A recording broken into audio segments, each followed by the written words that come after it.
betapa muliana santri. Ente teu nyaho kana kemuliaan santri heulanan. Di mana coba kemuliaan santri hebatna? Lamun ente neuleuh make mata ieu doang, sapira santri? Lah, tama kos bebek, tama kos kitu mah. Sapira santri, tapi deuleuh make mata ieu. Percis kos wali. Perjalanan wali di santri. Emang kumaha? Nyana di imah berangkat ke pondok pesantren, ninggalkeun kampung halaman, ninggalkeun bapa jeung emak, ninggalkeun dulur, ninggalkeun rekan, ninggalkeun berbagai karesep aya di lembur.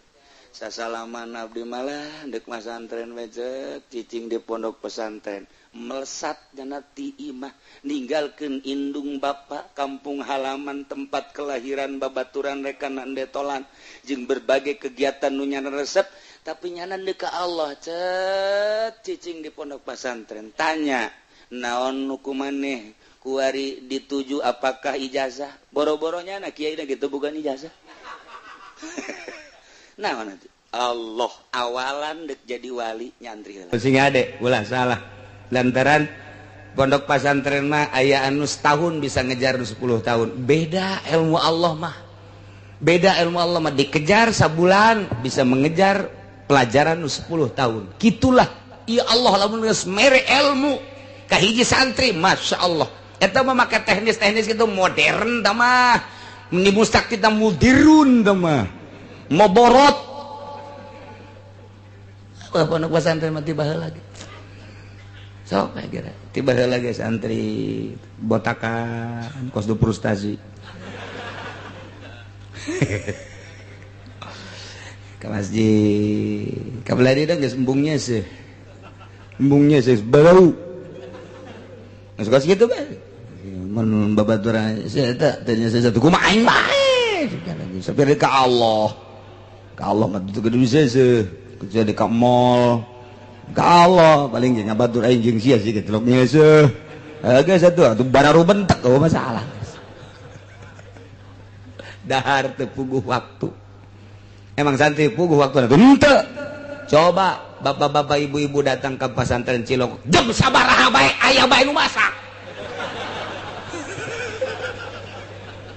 jam sabaraha bae aya nu masak tas subuh aya nu masak jam 7 aya nu masak jam 8 aya nu masak jam 10 aya nu masak jam zohor kiai ka masjid nyana masak asar batur ngaji nyana masak peuting waya istirahat nyana masak keneh bae aja dicarekan ku kiaina dolah emang kos kitu pondok mah bebas di pondok aja salah cenyahoeun kabeh ka rahasia pasantren. Ingat, awas nu dek diturunkeun ilmu ulama wali-wali Allah. Ditarimana kudu nu bersih teu meunang aya paksa-paksaan. Kudu nu loyog, nu rendah hati, anu bener-bener endek. Nu mantak lamun teu betah ku teu betahna bae ge teu boga bagian teh budak ilmu kawalian. Teu betahna bae anak di pondok pesantren teu boga bagian ilmu kawalian.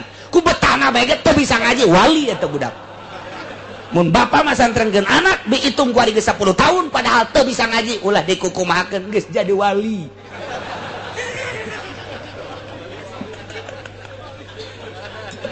Ye emang bae lain deui atuh. Lain deui pondok pesantren mah teu meunang aya aturan-aturan eta mah. Aturan-aturan ge sewaktu-waktu teu berjamaah saleter. Eta mah sakadar ngagiatkeun doang kiai teh. Teh salat subuh berjamaah saleter di jero hatena mah biasa-biasanya supaya budak giat doang kebelah dituna geus giat batu geus henteu deui mana aya nu langgeng aturan di pondok pesantren tuh biasa bae tuh sabulan 2 bulan geus jana rada betah mulai ngaji sorogan ilaman lawan mina bina tu ambilin baruan sira matu bukan mantur kita bang ngaji di pondok makos lalagaan nanti jatuh mana bayadun leng saminggu tuh ngaji ngaji tadi pohon deui ya tetep geun aing geus kitu bae pokona pondok pesantren mah setahun 2 tahun 3 tahun 4 tahun 5 tahun 6 tahun aya muludan di mana ceng sia pesantren geus kebal coba sia jadi MC tukang ngatur-ngatur teh siap padahal mah aing can bisa ieu sebenarnya ngan pantang mundur santri mah. Konsep nanti itu mundur. Kok mau bab ngariung mah. Jadi MC ngadadak bisana santri. Emang dididik ku guruna titah jadi protokol. Henteu pendidikan protokol pendidikan MC begitu bisa nya. Kebeneran deui korina. Jeng korina can datang hawasina aceng banyak. Siap. Nyana pan jadi kori pohara jasa pan ya beda sautak saeutik lah. Beres ya tuh sambutan tuan rumah aceng bae lah sambutan tuan rumah sekalian guys. Gas mau balik lambat macet nyaw datang nyaw teh aceng bae siap diborong ku sorangan bae. Datang ka imam nya ngalamun bae ya aing sina naonan cekeuna. Santri mah kos kitu. Emang aya nu dipetakeun ti mimina bahan-bahan ngaji doang ngaji kemetakna di imah kabeh santri mah kos kitu tidok aya coba ayeuna pipidatoan ti dituna coba kokorian ti dituna kumaha prakna bae tuh kakarak dinya mikirnya berarti ieu nu kapake ye di lembur teh akarak nya mikir sautak saeutik deur bae geus 10 tahun diustadkeun tad kemana tad ulah marah emang gitu. Aduh aing naik jadi ustad ya. Isuk tad kemana orang nonton bola yuk siap.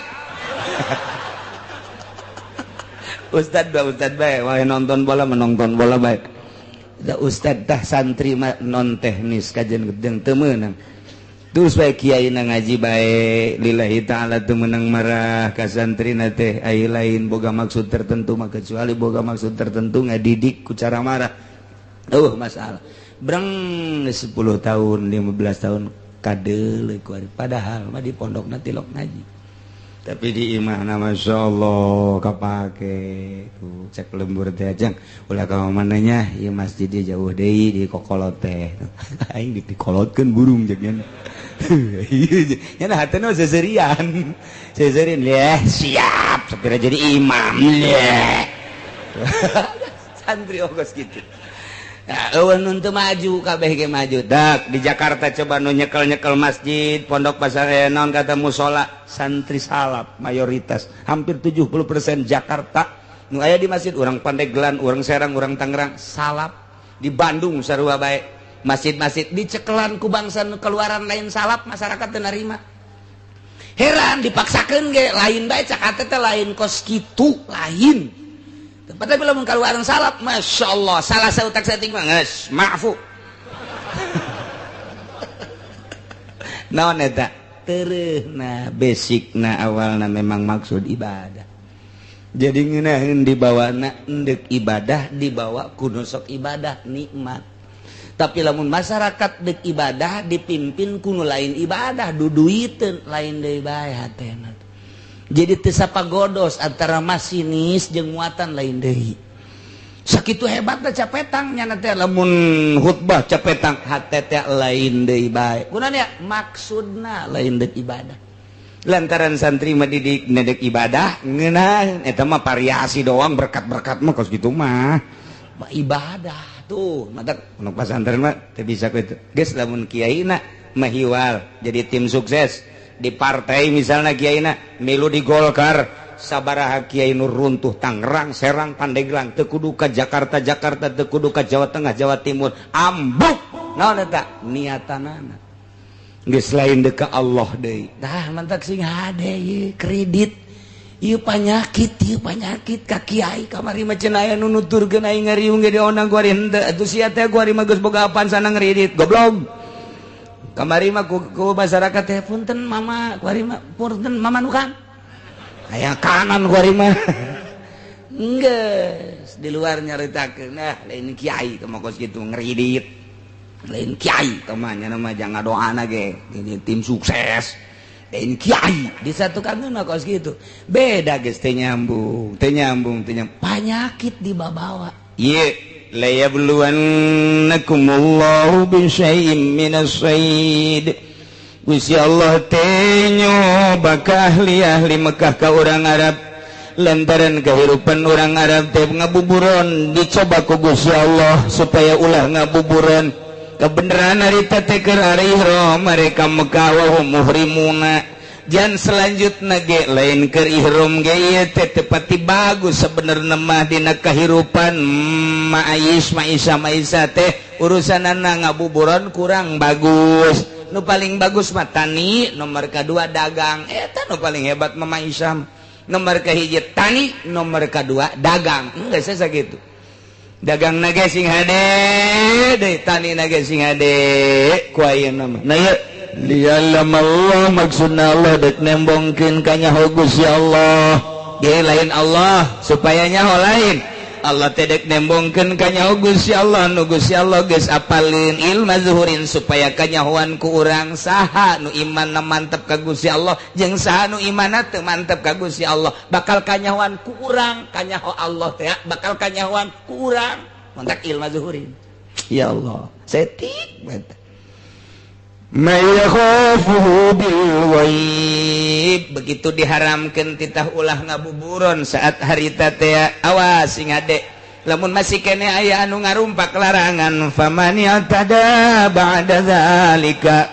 falahu adzabun alim sahabai jelema anu ngaliwat batas takabur berarti tina sabada dilarang ku Gusti Allah teu meunang ngabuburon ai praknyana pasta dahu terus bae nyana ngabuburon padahal mah geus dilarang ku Gusti Allah berarti nyana teh teu ngateu kana larangan Gusti Allah ieu mah awas diancam ku Gusti Allah falahu adzabun kuari geus dilarang ku Allah ku Gusti Allah bang bunga bang haram kredit haram tapi nyana terus bae berarti tada teh pamanitada sahabai kiai pamanitada sahabai ustad pamanitada sahabai tokoh pamanitada sahabai masyarakat mukminin mukminat sahabai anu ngaliwat atas takabur berarti geus diharamkeun kredit diharamkeun buka bank terus bae cak Allah falahu adzabun siksa wae tinggal nyaritakeun siksana apakah di akhirat apa di dunia kila cek sakaol mah di akhirat siksa nangke bakal dibeuleum ku Gusti Allah dikerebekeun ka neraka jahanam naudzubillah min wakila cek sakaol mah fid dunya wal akhirah minimal jelema anu ngridit jelema anu ngadahar riba bakalna diberena hamwal hazan bingung pikiranna bingung nomor kedua gede beteng betengna gede lain gede beteng gede beteng mah reuneuh ieu mah betengna gede beda gede beteng jeung beteng gede lain deui mun di kulon mah lamun di wetan mah nuju gede beteng di urang gede beteng reuneuh aya mah betengna gede lain deui aya ribaan dayut betengna dayut nyana mah eta teh tanda bahwa eta teh osok ngadahar riba cek nu gendut teh tapi teu ngadahar aing gendut padahal teu ngadahar ulah kasinggung we untung teu bae ieu mah keur carita panyakit di dunia teu teu bae aing sial cenah kiai gendut jan teu aing mah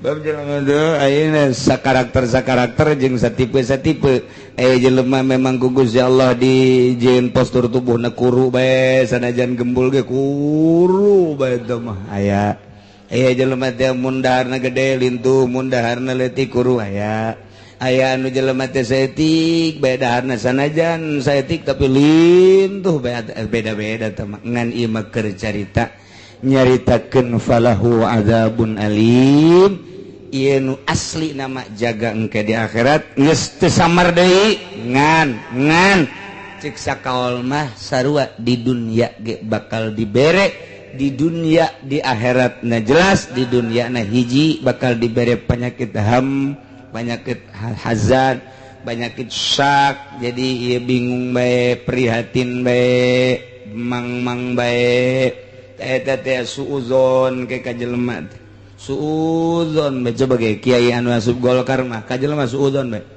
kiai anu asup ulah asup Golkar pamarentah bae nyana sering jeung pamarentah bae nyana asup di jero suudzon bae kajelema teu meunang nanaon suudzon bae mantak boro-boro jadi wali jadi solihin ge lain diganti ngaran moal lantaran suudzon coba lain lalagaan asal kiai geus bergelut mukhalid jeung pamarentah suudzon teh terus bae kasasaha ge suudzon bae lain cakula sehingga ada besi pajar cakula buka ge kitabna dina tafsir lain cakula kula mah ieu mah nyambung lidah doang ngan kadengna ti sungut kula cabok sia ku aing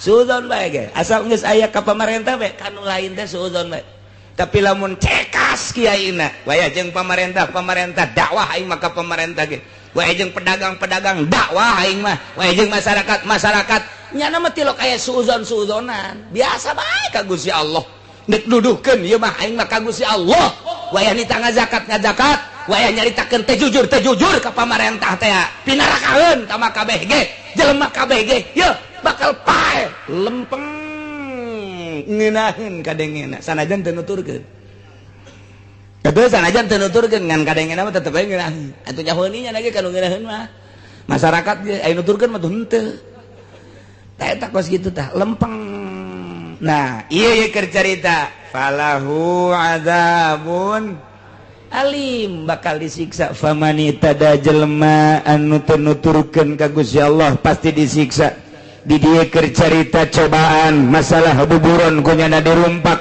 atuh puguh ku Allah dilarang kunyana dilaksanakeun takabur berarti teu nurut ka Gusti Allah pasti disiksa anak puguh ku Gusti Allah dilarang ngeridit teh terus bae motor ngeridit sepeda ngeridit imah ngeridit dahar ge ngeridit terus bae tah eta teh falahu adzabun naudzubillah min mudah-mudahan urang gabehan dibere caang hate urang dibere cekas hate urang sehingga urang narima aturan-aturan ti Gusti Allah bisa ngalaksanakeun sagabeh parentahanana bisa ngajauhan sagabeh laranganana sehingga orang maut aya dina ridho Allah Subhanahu wa taala digiring di masyar menuju surga Allah di bawah bendera Kangjeng Nabi urang Kangjeng Nabi Muhammad sallallahu alaihi wasallam uga di bawah bendera panji-panji guru-guru urang anu ahli-ahli Allah Subhanahu wa taala amin ya rabbal Nabi kantos nyarios dina setiap aburan onta 40 adalah onta bintu labun ulah dipisah-pisah onta tina hitunganana lantaran baheula ku embung-embung na ngazakat dipisah-pisah onta nu ieu 20 nu ieu 10 nu itu 30 teu dihijikeun sehingga atuh teu ngazakat antaran dihitung naja nu kandang yang mah 20 ke nu kandang nu itu 10 kandang itu sabaraha henteu dihijikeun lain kitu bogana sabaraha hijikeun kabeh mun aya 40 wajib zakat manautoha saha jelema nu mikeun zakat tujuanana hayang boga ganjaran falahu ajruha jelas bakal diganjar jelema nu nahan zakat bunga zakat tetep bae sebagai tugas pemerintahnya na kudu nyokot secara paksa bahkan sebahagian hartana ieu merupakan suatu azmah hak an wajib min azmati rabbina dina kepemerintahan khalifah ieu kudu dilakukan seperti kieu di urang mah nu utar atur soal zakat urang mah soal paharaman bae yane pajak mau dikeraskeun gobe kudu mayar adapun zakat mah nu ngurusan sakalina aya nu ngurusan zakat fitrah pengembalianana teu jelas jang nyana jeung nyararana bae fakir miskin mangan zakat darja diumpan hungkul teu dikenakeun ka fakir miskin ayo jubang ke di akhirat bakal ka rumaha eta mui anu diberatkeun di negara jang ngutak ngatik urusan-urusan tentang zakat di antarana nyana teu berdaya engke di akhirat coba deleukeun kumaha coba nyana salam ge ka malaikat moal dijawab kajen ku kumaha la yahilu li ahli Muhammadin ta'ala ke keluarga Kangjeng Nabi Muhammad syai'un min zakat met oge ulah teu meunang jeung teu sah mikeun zakat ka keluarga Kangjeng lantaran zakat mah adalah kokotor rereged pantes anu suci nu murni nu bersih diregedan kurusan dunia komo menang tina zakat. Rawahu Ahmad wa Abu Daud. Al-mana lijmali utawi kilaiki kumana kang bangsa ijmal al-imamu tawi imam menua buhulan pirang-pirang kang genteni ing imam ya khudunaiku pada ngaralap ya imam lan nuab gabes zakat dal mawashi ing zakat pirang-pirang ingon-ingon kohron kalawan maksa liman manaha saking ongkang nyegah yang manha ing zakat amun teraikeun ngazakat menang dicokot zakat naon bae ge ku kakawasaan imam maka imam menang maksa nyokot sakumaha jelema nu boga hutang geus jatuh tempo Zaid boga hutang kaki Umar pada tanggal Januari tanggal 1 ieu endek mayar kemudian tanggal 1 terek mayar bae tagih ternyata terek mayar cokot naon wae menang misalnya didinya aya televisi cokot motor cokot ayuh masih keneh aya mah ternyata kurang keneh pamajikan anak cokot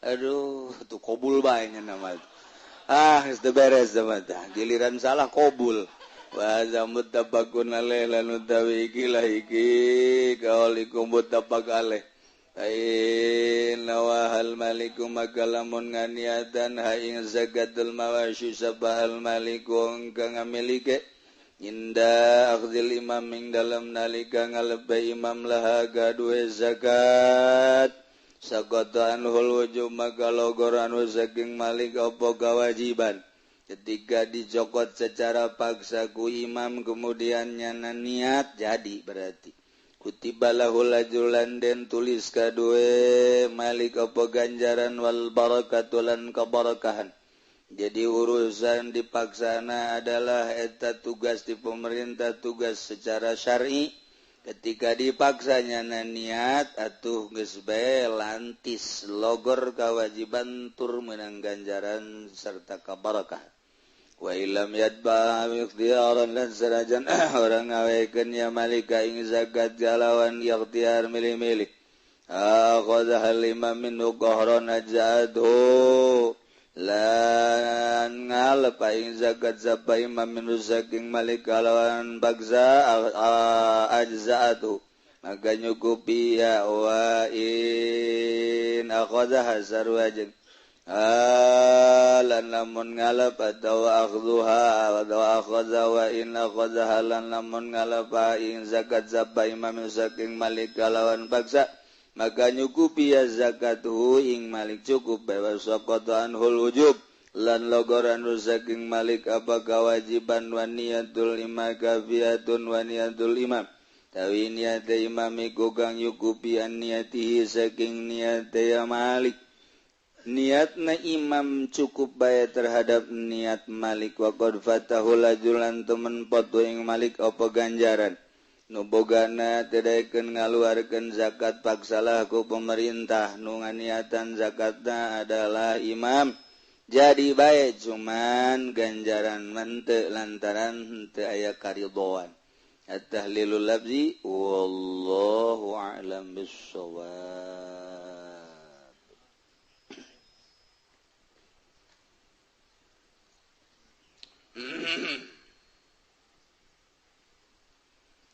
Bismillahirrahmanirrahim.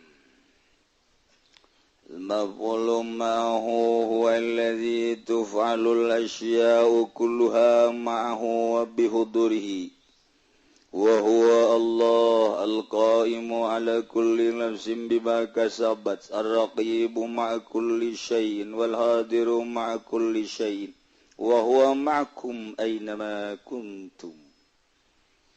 Qala sallallahu alaihi wasallam anta sahibu fis safari wal khalifatu fil ahli wal wali wal waladi. Nyaritakeun mapul ma'ah mun urang carita mapul ma'ah carita jurumiah eta mah carita budak.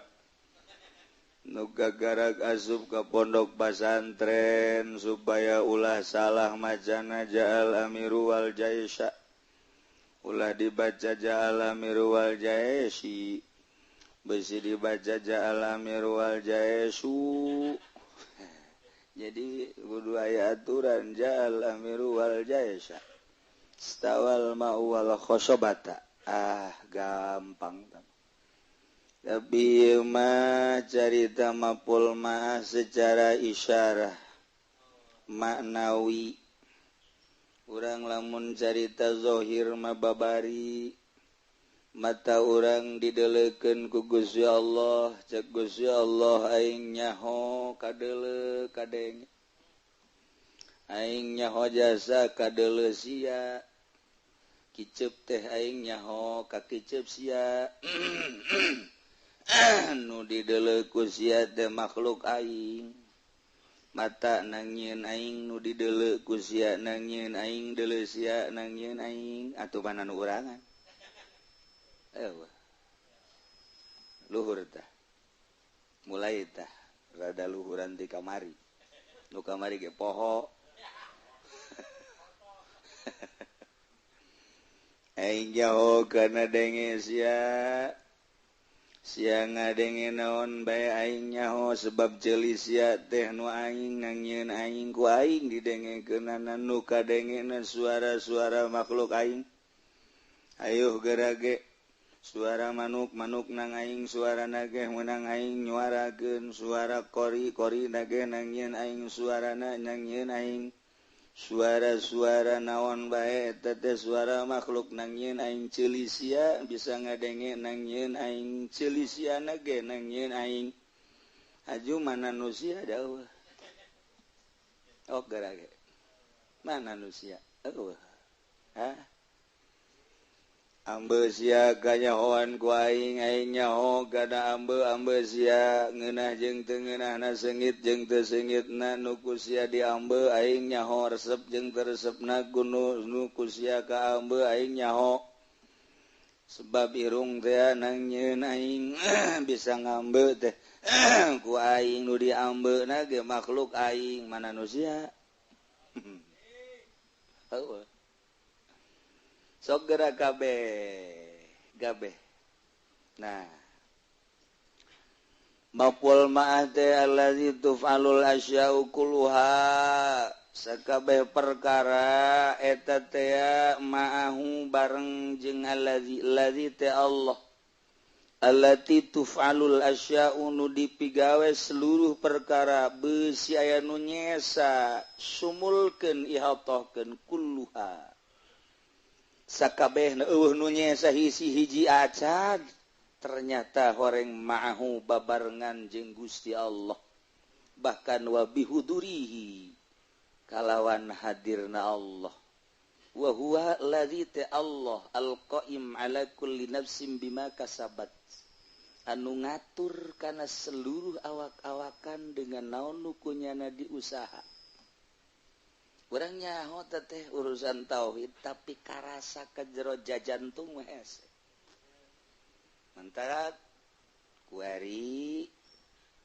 dikonsentrasikeun awak urang tatadina eueuh roh heula dijieun sesuai jeung waktu nu ku Gusti Allah ditimbulkeun ka dunya roh diasupkeun mulailah wujud urang ti eueuh ka aya nu ngaayakeunna Allah kuari gurak-gerakna urang salila urang aya di alam mulki alam nasut urang gerak nang ngagerakeun Allah urang cicing nang ngicikeun Allah dengan kata panjangna Allah te al-muharriku wal musakkit nu ngagerakeun jeung nu nyicingkeun dengan kata simpelna al-qaim ala kulli nafsin bima kasabat nu ngurusan kana sakabeh awak bima kasabat kana naon nu diusahakeun ku awak nudi kasabku awak kicep urang kasab urang ngaranana eta aya Allah dege urang kasab urang ngaranana eta aya Allah anu ngurus ambe urang eta kasab urang ngaranana eta aya Allahan lengkah urang eta kasab urang ngaranana eta aya Allahan diuk urang kasab urang ngaranana eta aya Allahan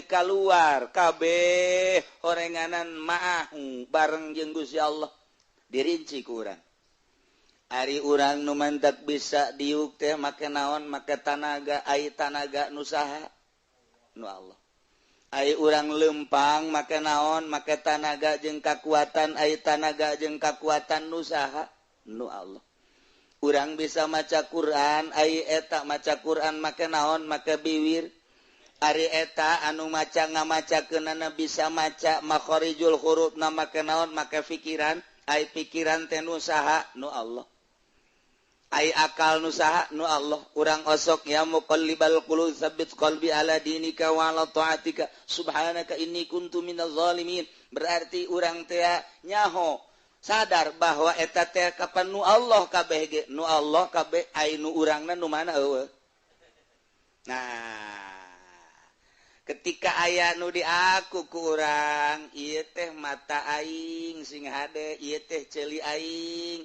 etalah hijab antara urang jeung Allah ketika urang ditanya make tauhid ai eta mata nu saha nu Allah kiceupna nang ngagerakeun sa nang ngagerakeun Allah peureumna nang sa nang ngagerakeun Allah disehatkeun ku Allah digeringkeun ku Allah isuk pageto mungkin bae anu dibutakeun nang Allah anu dicagerkeun deui ku saha ku Allah berarti mutlak nu Allah kuari teh kurang di aku ieu mata aing beuh kuari jadi kos kieu ngaku eta mata aing hijab di dinyalah antara jauhna urang jeung Gusti Allah waduh kiai ai kitu berarti teu meunang di aku teu meunang kumaha mun urang kuari ngomong kieu bae ieu mata Allah gering meunang tante tuh kumaha sia bae tah mah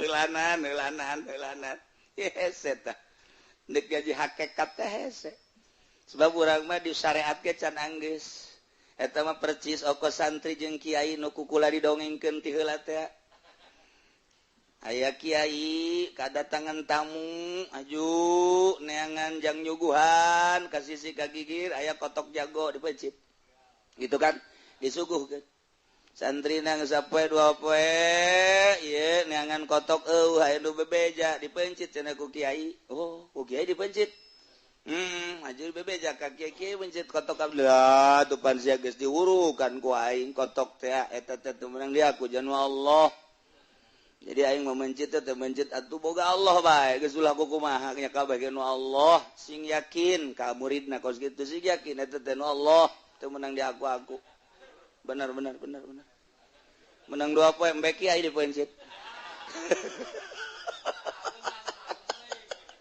embe kiai dipencit wow pesta jada jeung santri wow nyate segala rupa kiai leungit embe mah geuning embe Garut waduh embe Wanaraja geus tulak cangkeng kiai saha ieu nu maling embe aing saha anu laporan saha santri wah panggil santri siap mencit embe mama ulah sok di aku mama eta teh nu Allah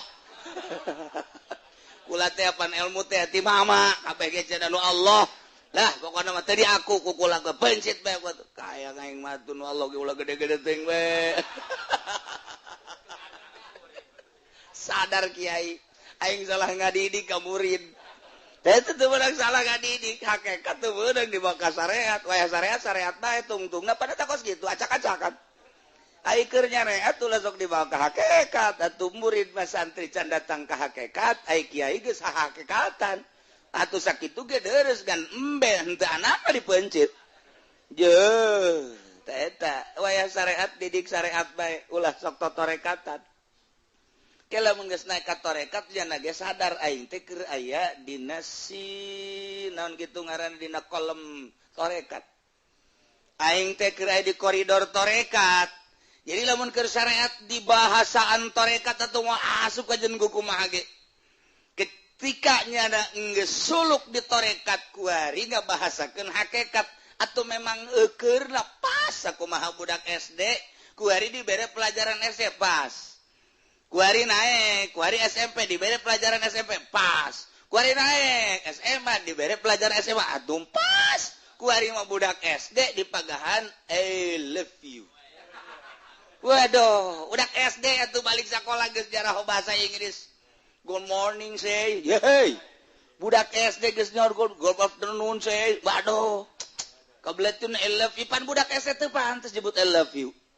Ya Allah, ya Rabbi eta naon tah? Teu akur teh kos kitu teh eta. SD mah SD bae. Ini Budi. Ini Kakak Budi. Ini Bapak Budi. Ini Bapak Kolot Budi. Tah eta pas lagi gadege keur hayang seuri ongko. Ja keur aing mah baheula keur SD ja teu kitu. Atuh geus bae di bogahan itu naon ngaranna nulis 1 2 3 4 datang ke 10 11 12 beres. Kali-kali ada hiji kali hiji 2 kali 2 terus hiji kali hiji terus kali-kali ada hiji 2 terus. Jadi kayak kurang dihafalkeun. Terus bukuna ge bisa diturunkeun buku kelas 2 ke kelas 1, buku kelas 3 ke kelas 2. Kuari mah teu bisa. Kuari mah jadi campur bisnisna terlalu tinggi. Geus pohara jasa. Geus dek dididik pinter kumaha tuh? Ja pinter ge imah kuari mah pinter-minteran. Nah kembali deui ku urang kuari ulah salah ngadidik waktu urang syariat bae. Naik di golongan thariqah bae. Naik ke hakikat bae. Nu mantak urang ngaji kuari kan kelasna kelas hakikat. Jadi lamun keur ngaji kelas hakikat didengekeun ku jelema anu memang ieu nyana bersyariat cara urang. Ngan teu sadar bahwa ieu keur pendidikan hakikat. Contona lamun urang dek ibadah ka Gusti Allah kudu boga kayakinan anu penuh ka Gusti Allah lantaran Gusti Allah teh al-qaim ala kulli nafsin bima kasabat. Ulah sok milu-milu urusan Gusti Allah, urusan rizki, urusan Allah. Geus urang lamun milu utar atur urusan rizki, misalna urang tani, misalna urang dagang, jelema pang goblok-goblokna. Jelema nu dek ibadah ka Gusti Allah tapi jana ngawarung boloon bin tolol bin goblok bin oplok. Teu percaya ka Gusti Allah. Jelema dek ibadah ka Gusti Allah tapi jana jadi pemerintahan. Eta mah tolol bin goblok bin oplok bin sabodos ya. Jelema dek ibadah ka Gusti Allah tani, tolol. Jelema dek ibadah ka Gusti Allah make jeung aya hurupan harapan toma bolon. Kunaon memang ibadah ka Gusti Allah ulasan rezeki Allah nu ngatur. Kuari kadenge tah ku lurah ku camat bae teh mah kiai ekstrim amat. Kadenge kudu ngawarung boga ruko. Kiai ulah diajian teh mah kos kitu mah bolon teh mah kiai. Ngablon-blon kan ka kiai. Nu tani gitu kene. Kanu ceramah ge blon kitu bae. Jelema ayeuna mah deuk ibadah ka Gusti Allah aju nyaramahan batur puguhnya nage caramahankeun. Tapi nyaramahan ka batur precis tabakos lilin ayeuna dibeuleum batur kacaangan. Kan goblok eta jelema nu kos kitu teh. Tolol eta jelema kos kitu. Oplok eta jelema. Pancagian eta mah kiai kos kitu makomna ieu keur makom hakikat. Balik deui ka makom syariat atuh tenang deui budak. Ibadah ka Allah tepan kudu make tanaga itanaga tepan kudu dahar atuh teh nganjang dahar sia ngawarung atuh kuli-kuli aya hese bae mah maling ge masalah kabablasan teuing sama kabablas tah jadi kabakom sama kom mantak ieu nu diajina teh naon kuari tah eta tah kos kitu tah ieu teh keun lain makom syariat ieu mah keur makom hakikat kelas tah bangsa kelas Habib Rozak ieu mah. Watu heuy mah bangsa kelas Habib Rozak ieu mah. Boh. Anu lamun teu boga rokok marah teh ieu mah Pak. Aduh, ieu mah hakikat mikung tah pokos kitu. Aduh, tah jadi sabakom. Ieu urang keur carita makom syariat, syariat. Keur makom tarekat. Ieu mah keur makom teh makom hakikat. Lamun urang nyaritakeun makom hakikat luar biasa Kangjeng Nabi Ibrahim be hiji. Kangjeng Nabi Ibrahim teh geus diasupkeun kana ketepel dek dialungkeun kana seuneu perintahan Raja Namrud. Kumaha Kangjeng Nabi Ibrahim? Hasbiyallah wa ni'mal wakil, ni'mal maula wa ni'man nasir. Eta babacana. Hasbiyallah wa ni'mal wakil, hasbiyallah wa ni'mal wakil. Nyukupan ka kaula Gusti Allah. Anu puang bagus-bagus da jadi wawakil bagus ya Allah nyanggakeun sadaya-daya ka Gusti Allah. Jol malaikat Jibril. Ibrahim, maneh teh dek diketepel dek dibalangkeun ka seuneu. Ala kahajatun? Ayo cepet. Boga apa kabutuhan tadi dilaporkan ke Gusti Allah. Cek Kangjeng Nabi Ibrahim, amma ilaika fala. Butuh ka anjeun mah henteu, hiji we ka Gusti Allah. Adapun ka Gusti Allah teu kudu make aja nyingkir maneh Jibril, nyingkir ka ditu ulah kadeukeutan aing. Dih, cek balik jadi peralamat. Wah, awas. Henteu badak dilaporkeun, da kudu dilaporkeun memeh aing dijieun ku Gusti Allah. Allah geus nyahoon bahwa aing dek dibeuleup. Cenah paeh di jero seuneu, di dinya ajal aing. Waduh, cek malaikat Jibril kakarak manggih jelema model kos kieu. Dek ditupan urang mah atuh wae kakarak dibaringku saeutik bae ge. Waduh, mana Hansip? Minta tuh lu gurawa ka Hansip. Sebab naon? Makomna urang makom syariat. Jadi urang makomna makom syariat perlu syariat. Hansip ka dieu keun. Hansip kita ngadang ngabangangan naon itu ngaping aing. Tuh. Ka Hansip we butuh komo ka abri. Malaikat Jibril ku Kangjeng Nabi Ibrahim geus henteu dipaelu. Eta ngaranna hakikat. Tuturkeun ku maneh kos kitu ku sia tah. Urang makom syariat tadi nuturkeun Kangjeng Nabi Ibrahim. Coba ge. Misalna bae urang ayeuna teh dibaringkus dah kumaha Allah bae. Paeh di dinya sia Kangjeng. Makom lah makom syariat. Urang tingali Kangjeng Nabi Musa alaihi salam. Ketika Kangjeng Nabi Musa berangkat di imah Kangjeng Nabi Shu'aib di Yordan.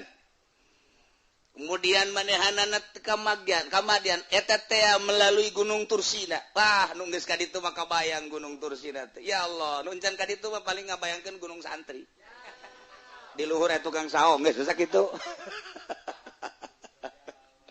Dibawa ku Kangjeng Nabi Musa alaihissalam pamajikan teh. Mangkaning pamajikan teh eukeureuneun. Kemudian tengah peuting poek mongkleng buta rata. Eueuh bintang, eueuh nanaon sinar bulan teu aya poek teu nyaho jalan. Kangjeng Nabi Musa teh ieu deuk ngalanjutkeun perjalanan teu nyaho jalan. Mesti ka mana ieu teh jalan teh? Ku urang bisa dibayangkeun nu geus ka ditu mah bisa ngabayangkeun, wah, liweuh teh jalan teh. Nyai katingali ku Kangjeng Nabi Musa cahaya di Gunung Tursina. Ketika eta nyambung jeung Kangjeng Nabi Musa. Kumaha nyambungna? Kebutuhan Kangjeng Nabi Musa hiji Allah. Kuari aya tanda ti Gusti Allah sinar. Nu sinar eta teh teu bisa kadeuleu ku sasaha lain ku mata kadeuleuna. Ku golbi, ku sirri, ku maknawi. Atuh sanajan babarengan jeung pamajikan teu heuleu. Babarengan misalnya jeung Hajung Habib Rojak atuh beuki poek. Bagi poe, kual kadala, iya mah kadala aku Kangjeng Nabi Musa hungkul. Sinar teh luar biasa. Kumaha drastis spontanitas Kangjeng Nabi Musa saat eta hiji nu dibutuhkeun Allah. Pamajikan nu sakitu dipake kacintana ditinggalkeun. Aya harta nu dibawa buntelan ditinggalkeun. Henteu butuh kana naon. Kumaha eta cek Kangjeng Nabi Musa? Inni anastu nar. Ya ahli umkusu cicing maneh di dieu ini anastu nar. Kaula leuleuh cahaya. Pamajikanana geus teu bisa ngomong ku kumaha. Pan ieu abdi dibabawa teu bisa. Teu kadeuleu pamajikan, teu kadeuleu buntelan, teu kadeuleu segala rupa.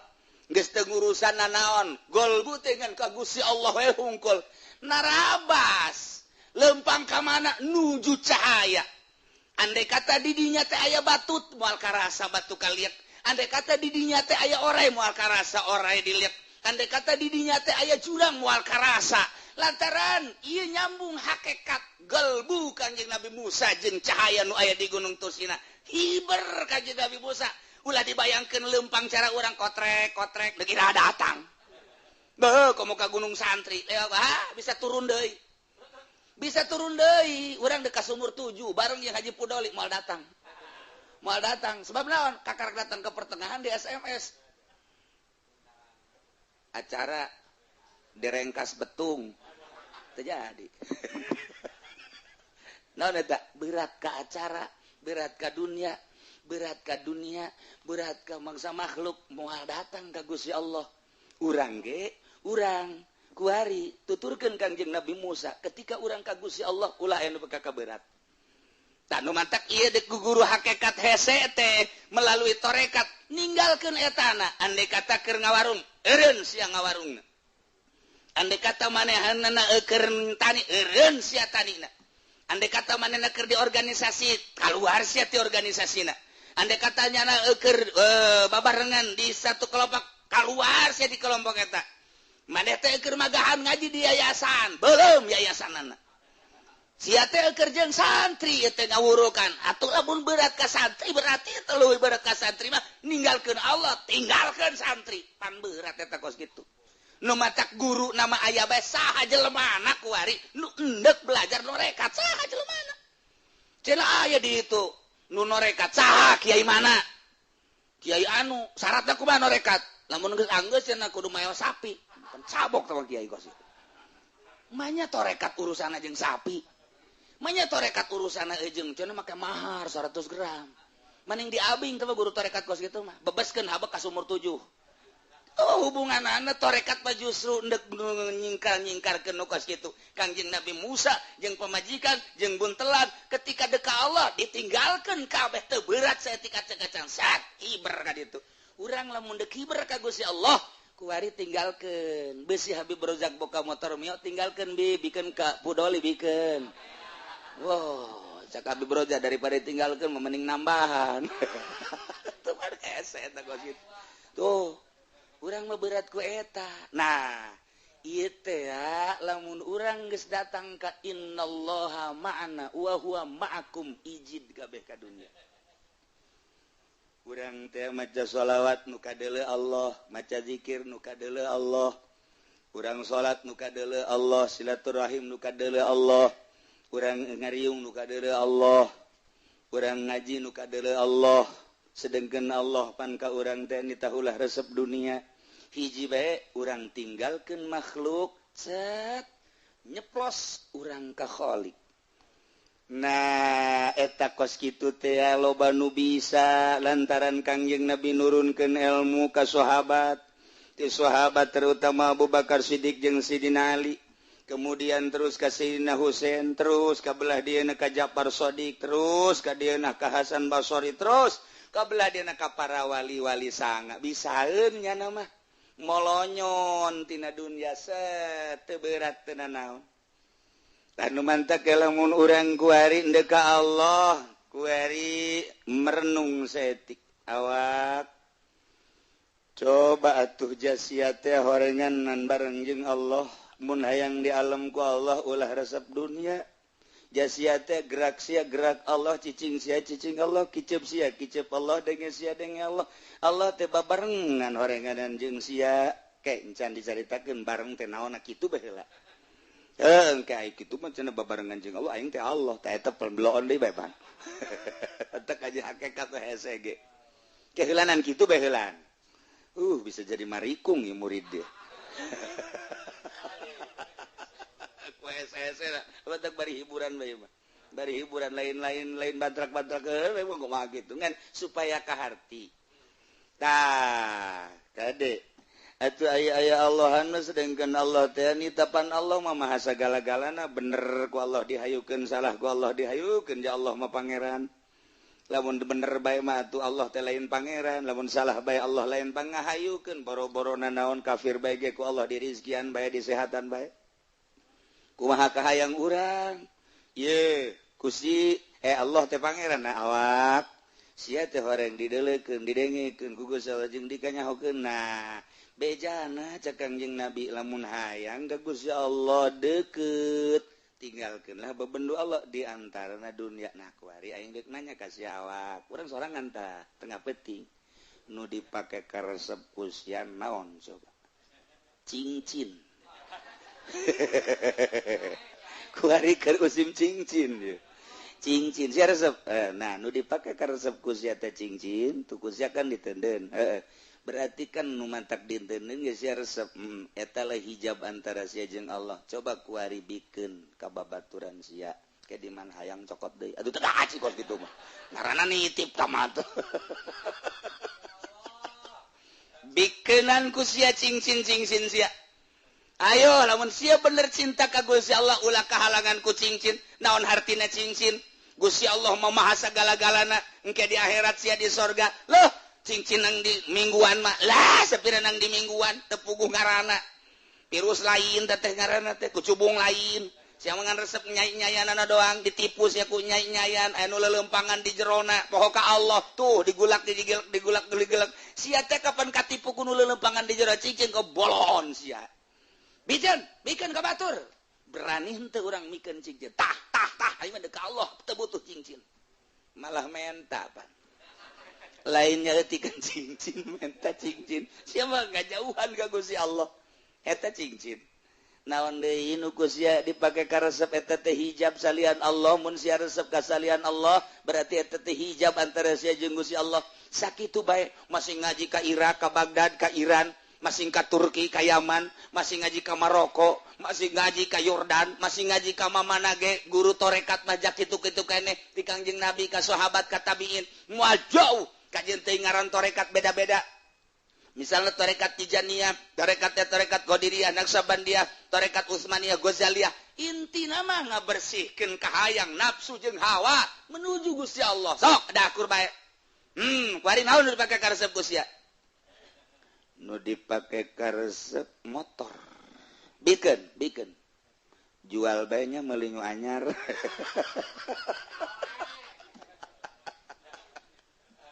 Ieu keur carita. Ente osok ngomong mana sih guru torekat? Mana aing hayang jasa norekat? Ulah nanyakeun guru lah siana siap henteu. Ketika guru torekat mere aturan kos kitu endek teh moal. Ja guru torekat sepanjang masa aya bae. Ye law anal mukmin ala kullati jabalin. Andai kata seorang mukmin di luhur gunung, di puncak gunung, laqayyadallahu lahu aliman yuallimu. Niscaya Allah bakal nurunkeun guruna nu bakal ngawurukan kanyana sesuai jeung kahayangna. Guru amil diayakeun, guru alfiah diayakeun, guru mantek diayakeun, guru tafsir diayakeun. Ente endek norekat guruna pasti aya kajeun kuku mage endek henteu. Endek. Siap henteu secara tadi muncak guru teh maneh naon pagawean ngawarung eureun ngawarungna. Lah kiai ulah sok aju kitu ceukna. Tuh kan, sia endek henteu. Lamun endek atuh guruna aya. Coba ki muslim benda kerep cicing bae di luhur Gunung Cermai. Setahun 2 tahun torojol bae. Kan susah dipidayatullah. Norojol sorangan mere ilmu. Lantaran nyaan endekna.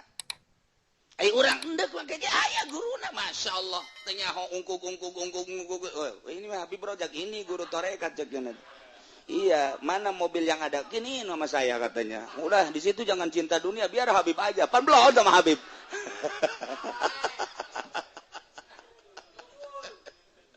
Ji, ulah sembarangan. Ulah sembarang aya bae guru tarekat. Wah. Pokoknya kajian urang boro-boro cicing di nurame, cicing di luhur gunung, endek datang pasti. Dia guru tarekat banyak nama hihiberan atuh. Emang cara urang kudu dipapageun make mobil asal mobil nu jore embungeun emang gitu. Je, kaji podoli coba undang ka Serang papageun make losbak daekeun moal. Moal mantek moal bogaeun maksudna. Ih, sia masuk aju kitu bae. Tuh, ai guru tarekat batu dari kitu emang ku bagus geura ti heula bae ka ditu. Engke ge datang ka ditu, atuh nya nama teh kudu dipapageun, neuk naik naon kumaha hanyana teh mah urusan jana. Lantaran iya dunia di mata ahli torikoh, ahli hakikat tugas jadi letih. Sebab geus dibere ilmu toy, ka Mekah salengkah. Ya, tuh komo di dieu ka Banten. Ya, teh setengah lengkah tawa tuh. Setengah napas geus datang ka Banten. Nah, ieu endek apa henteu? Endek cenah kiai sia boro-boro endek norekat ngaji mingguan ge teu meunang ngabesan. Asa ngabesan bae pere. Tuh kan boro-boro endek norekat. betapa muliana santri. Ente teu nyaho kana kemuliaan santri heulanan. Di mana coba kemuliaan santri hebatna? Lamun ente neuleuh make mata ieu doang, sapira santri? Lah, tah kos bebek, tah kos kitu mah. Sapira santri, tapi deuleuh make mata ieu. Percis kos wali. Perjalanan wali di santri. Emang gua? Nyana di imah berangkat ke pondok pesantren, ninggalkeun kampung halaman.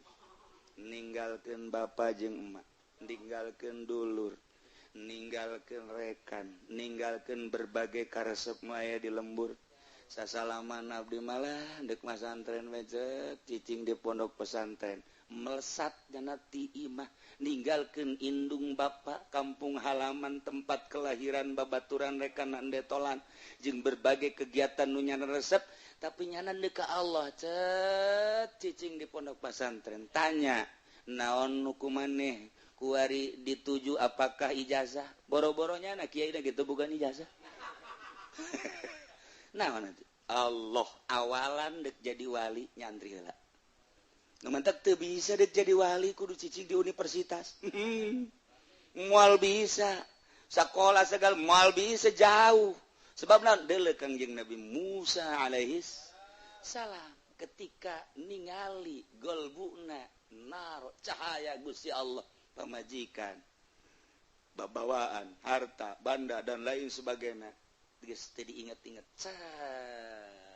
plak teu inget danah hiji be Allah masyaallah pohara jasa panata tetakan Kangjeng Nabi Musa lewat sisi Gunung Tursina. Didinya kan jeung pamajikanana saat teu nyaho jalan kaler kidul mana tengah peuting anu luar biasa dahaga lantaran keur hamil. Di dieu kan teu nyaho di mana aya cai gersang anu luar biasa. Aya wahyu ti Gusti Allah. Cek wahyu seakan-akan aya perintah ketigkeun suku ka luhur batu diketigkeun tek muncar cai.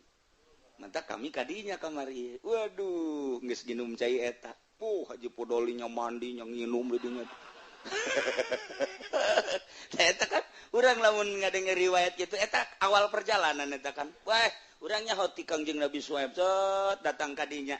Nu mantak neangan sejarahna ieu si cai naon horeng cai eta saat jeung pamajikanana memeh ini anastunaro.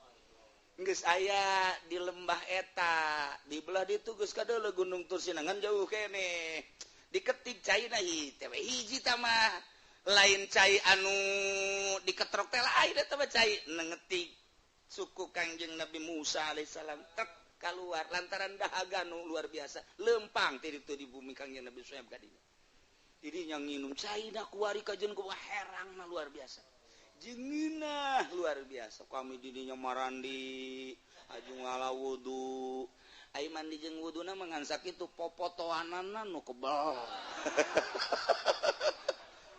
Haji Pendi mah komo datang ka leungit eta HP leungit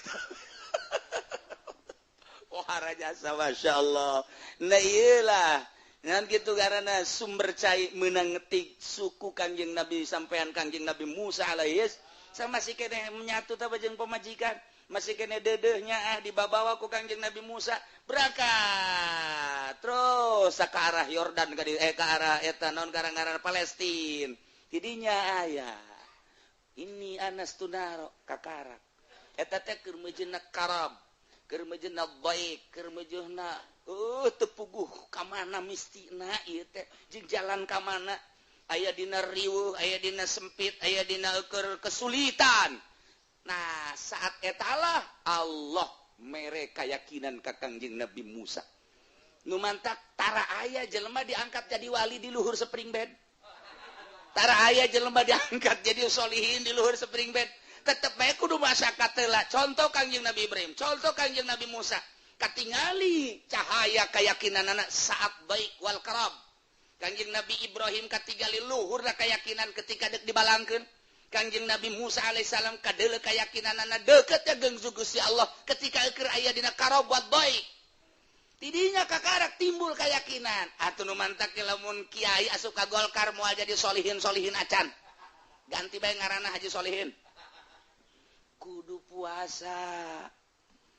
kudu keur masakot hayang nempo keyakinan seseorang kudu keur dicarekan ku pamajikan mentak lamun boga pamajikan tilok daek nyarekan tambah carekan atuh aing carekan aing ye lantaran happy bae mah jeung pamajikan kan teu nyaho urang sabarna teu nyaho sabarna pamajikan hayang anu dicokoteun hayang anu dicokoteun hayang diusapan malah tilok anggeus pan ngusapan ge kaburu nyaho nyaho ieu nu hayang eta kan moal beres sama kos itu mah tapi ketika pemajikan nyarekan anu urang tadarruk ka Gusti Allah ya Rabbi abdi hidup aja sebatang kara pamajikan anu sakitu diparende diberehan bae ge horeng galak lah ku abdi lah geus sabodog deuk dikagusikeun bae tah mulai cek Gusti Allah hadza wali iyalah wali aing sia mah asal geus dicarekan bae ka aing kan teh kos kitu. Nah, mantak ke cak abah teh mah. Assalamualaikum salam aja sih ya. Aya naon ieu kula laporan ieu ka abah, aya naon. Majikan kula ieu galak jasa bagus. Jiban bagus. Ye. Pokona moga pemajikan galak eta geus resep maju. Cak abah teh kos kitu. Ji kiai buku di bebeja ge maksudna ganti ulah. Hook pemajikan galak teh ieu teh ngamajukeun. Maju coba sia kajen kuku mage. Sebab sia lamun hayang dunia pemajikan cicing bae pan sia engke hees bae. Tai kitu mah pemajikan galak. Ka. Be, pugu teu boga beas, hees bae, ngejodog bae. Tuh kan itu. Mancari, nya jadi salah kitu mancari pan sia gara-gara pemajikan galak pan mencari bener henteu? Oh sih, ngan kitu ge mencari ge kapaksa. Itu kena ibadah. Kurang lamun pemajikan happy baik kan dikekepan baik kurang tapi lamunnya ngejebris tual baik enggak saya mending ka Allah baik tahajud urang Allah malaikat ge nyahuan no berarti sia mah tahajud teh kudu dicarikan pemajikan seperti kos gitu secara zahir mah tapi aya rahasia Allah tak eueuh jelema anu jadi wali ke resep ka pamajikan resep ka anak resep ka dunia resep ka macam-macam moal aya. Nah ieu keur carita narjamahkeun innallaha mana datang ka kumaha pandangan hate urang babarengan urang jeung Gusti Allah lamun masih kahalangan ku babarengan jeung cincin babarengan jeung pakaian babarengan jeung mio Allah kahalangan ku eta masih kene panjang kene wallahu alam bissawab. Salamullah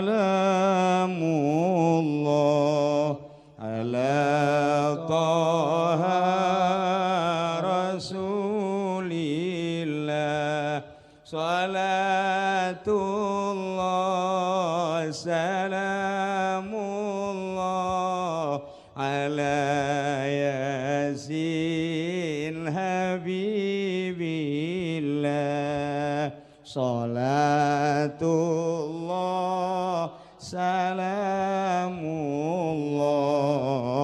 ala taha rasulillah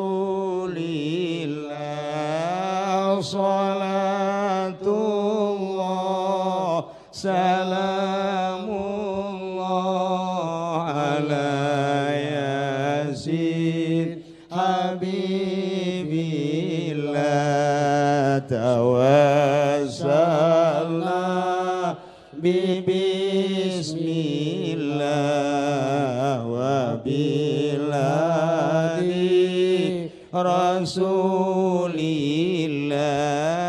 wa kulli mujahidin lillah bi alil badri ya Allah salatullah salamullah belah kaler kosong belah kaler rasulillah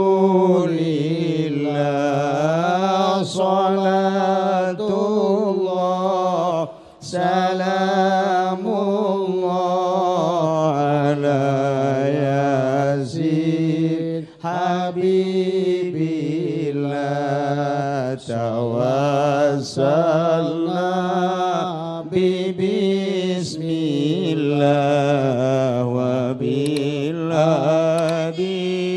rasulillah wa kulli mujahidin bi alil badri ya Allah salatullah salamullah ala Toha Rasulillah salatullah salamullah ala yasin habibillah tawassalna bismillah wa bil hadi rasulillah wa kulli mujahidin lillah bi alil badri ya Allah salatullah salamullah ala Toha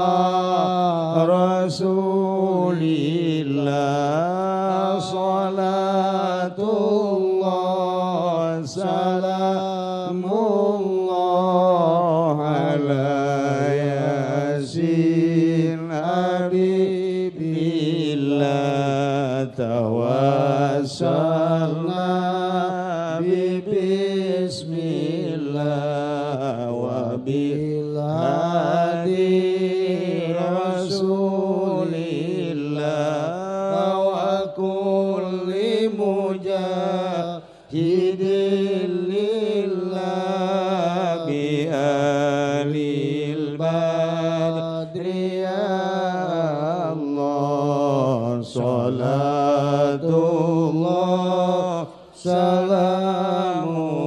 salamullah ala Toha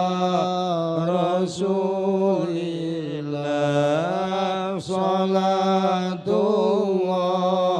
salamullah ala yasin habibillah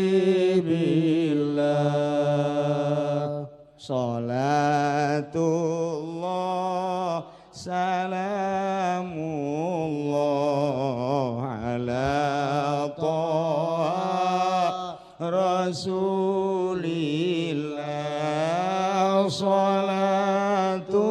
salatullah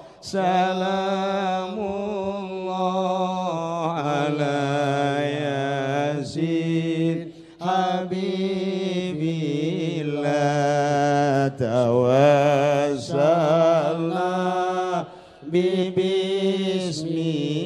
bismillah wa bil hadi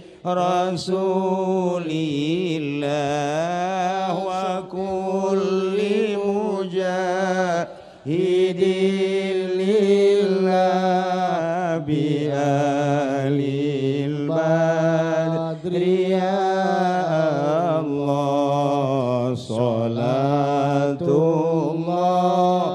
Kotak, belah kaler, kotak. Belah kaler, kosong. Belah kaler.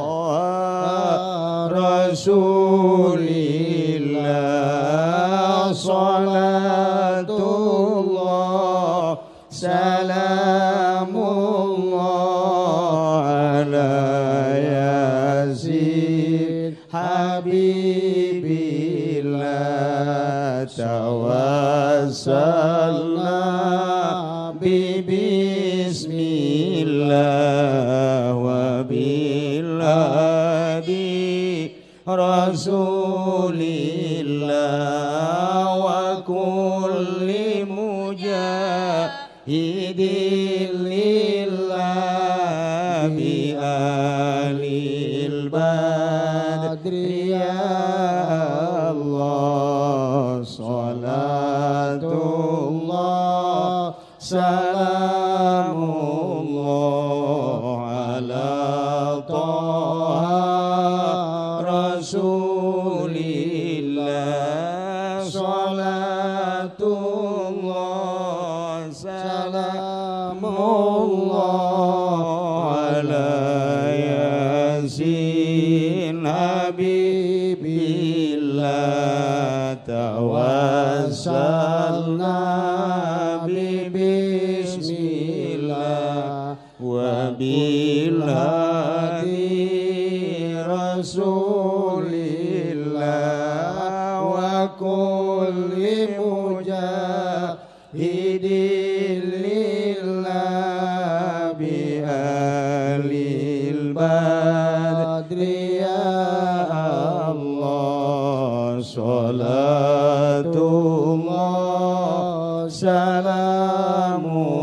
salamullah ala taha rasulillah salatullah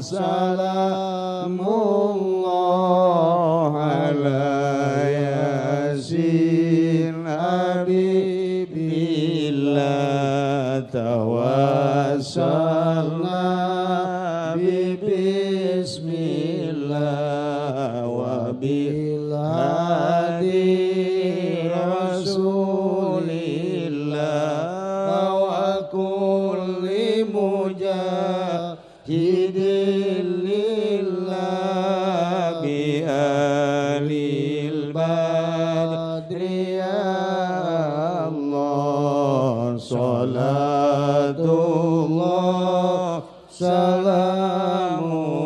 salamullah ala taha rasulillah salatullah salamullah ala yasin habibillah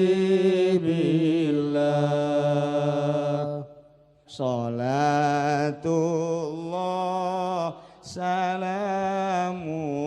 salamullah ala taha rasulillah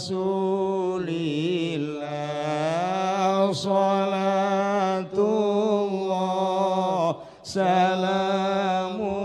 salamullah ala yasin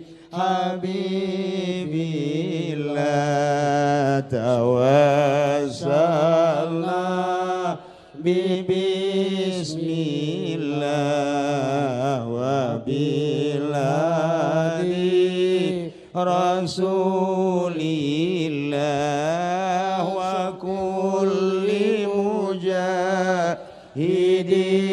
lillah bi alil badri ya Allah salatullah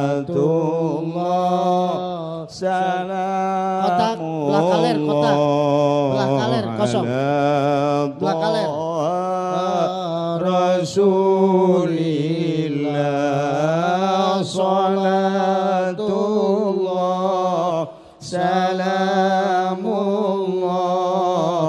ala yasin habibillah tawassalna bismillah wa bil hadi rasulillah wa kulli mujahidin lillah bi alil badri ya Allah salatullah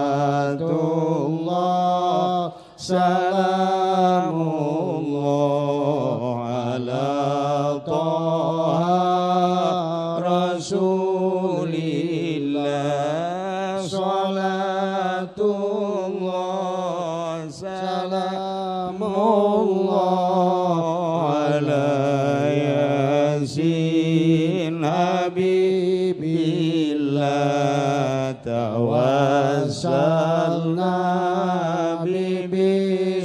bismillah wa bil hadi rasulillah wa kulli mujahidin lillah bi alil badri ya Allah salatullah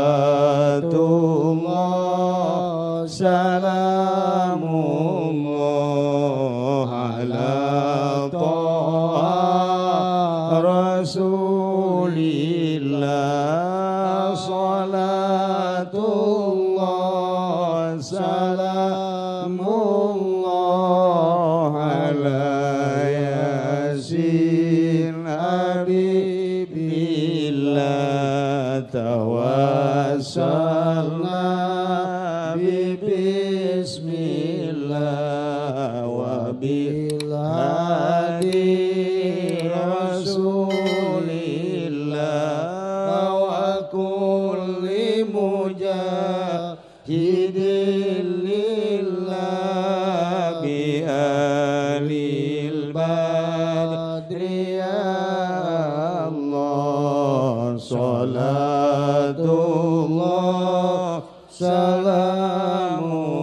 salamullah ala taha rasulillah salatullah